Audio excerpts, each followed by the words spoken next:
Doctors and scientists around the world are becoming increasingly alarmed over the impact of global warming on human health. Abnormal and extreme weather, which scientists have long predicted would be an early effect of global warming, have claimed hundreds of lives across the U.S. in recent years. Our warming climate is also creating the ideal condition for the spread of infectious diseases, putting millions of people at risk.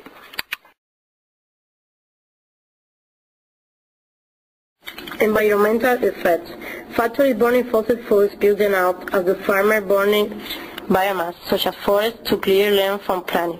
Not all aerosols are human-produced. Natural aerosol includes sea salt that is pulverized and swept into the atmosphere, dust from desert storms, and ash from naturally occurring forest fire.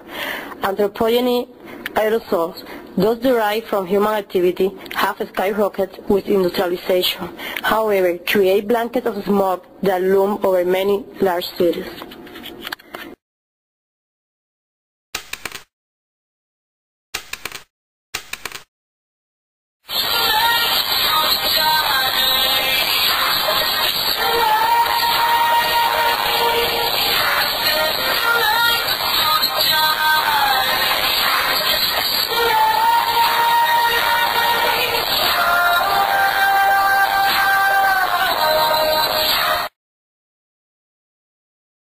Global temperatures are expected to continue to rise as human activities continue to add carbon dioxide, methane, nitrous oxide, and other greenhouse or heat-trapping gases to the atmosphere.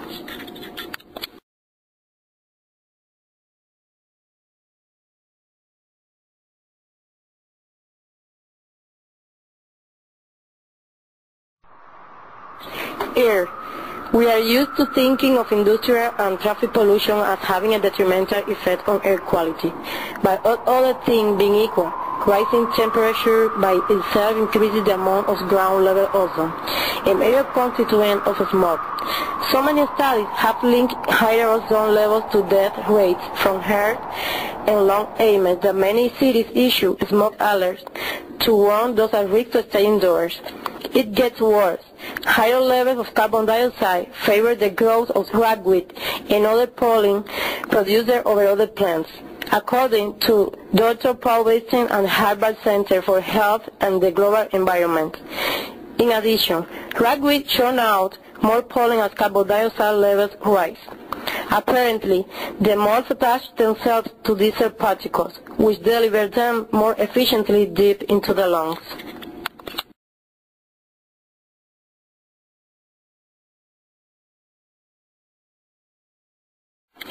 Possible solutions.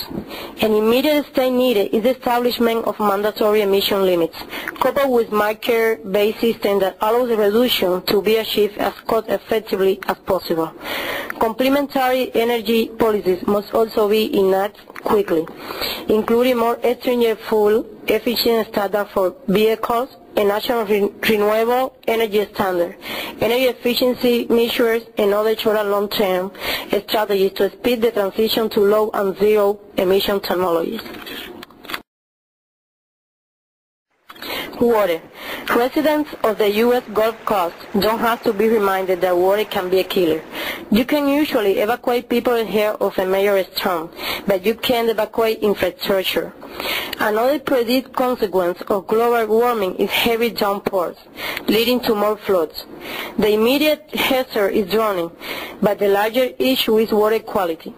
To take just one example, more than 700 U.S. cities, most of them older communities in the Northeast, Northwest, and Great Lakes area, have sewer systems that regularly overflow into water supply during heavy rainstorms, mixing dirty and clean water and sometimes requiring mandatory boiling to make contaminated tap water safe.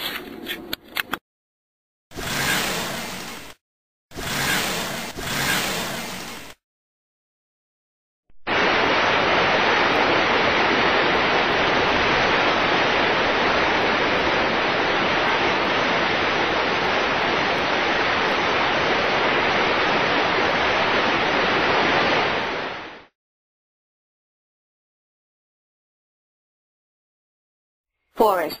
Forest is also affected by global warming. For example, absorb carbon dioxide from the environment, photosynthesize and release oxygen as a waste product, which is essential for animal life.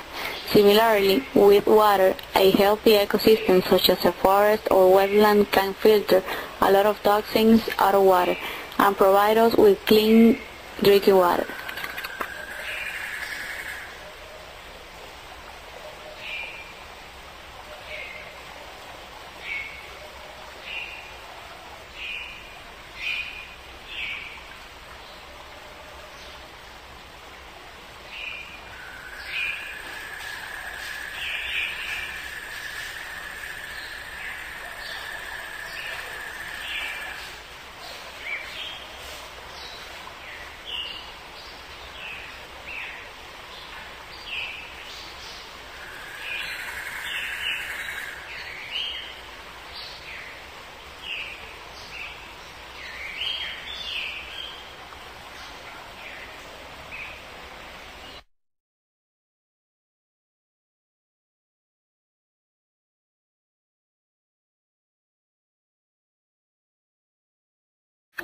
Global warming versus animal. For more than a decade, World Wide has reported on the growing evidence that a rapidly changing climate will drive many species into extinction by shrinking or altering their habitat.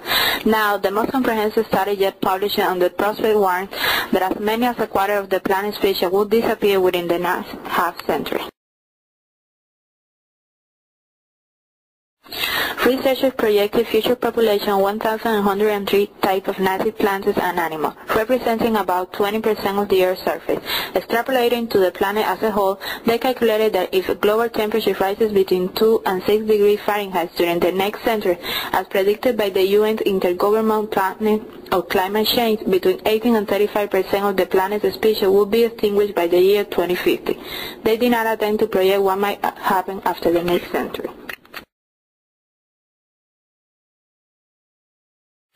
Many animals are able to respond to climate at a faster rate than plants. For those animals that do not migrate, a distribution change in response to a warming trend will occur at the population level as a result of changes in the ratio of extinction to colonization at the northern and southern boundary of the range.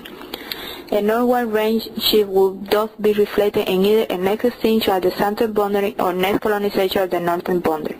Range shift in areas with regional warming trends has been reported in alpine plants, butterflies, birds, marine invertebrates, and mosquitoes.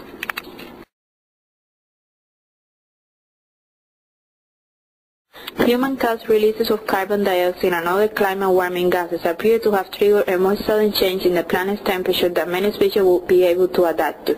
If habitat destroyed faster than a particular species can migrate, or the species will be unable to survive.